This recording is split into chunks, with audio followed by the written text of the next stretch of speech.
Every choice we make about the technology we use in our daily lives shapes the world. Think, for example, about electric cars, about the apps on your phone, your computer, the internet, the programs you use for work or school. The makers of these programs build a convincing way of experiencing the world. But make no mistake, they do not serve you. We end up with software that often deprives us of important rights and freedoms. With non-free software, in a sense, we are walking in the dark. We can't understand today's popular software because it's mostly proprietary, which means our active participation is limited by design. Instead, the software ends up controlling us. This is a story about how the world is and how it could be. What happens when we don't look up? What happens when we follow the breadcrumbs of the promise of convenience? Considering the presence of software in your life, shouldn't you be able to look inside programs to see how they worked? Shouldn't you be able to use them however you wanted, make whatever changes you wanted, and share them freely in your community?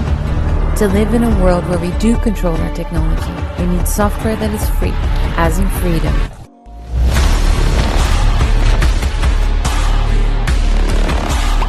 All software is basically a set of instructions to a computer, which come together like building blocks to make up your program.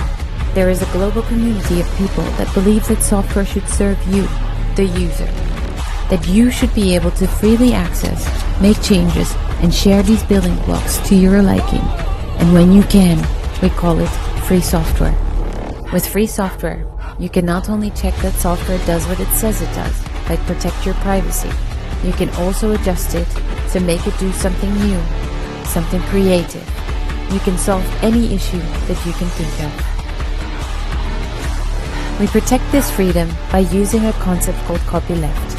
This makes it so that all modified and extended versions of a program are required to be free, as in freedom, as well. Software freedom is worth fighting for. As the user, you have the power to demand change.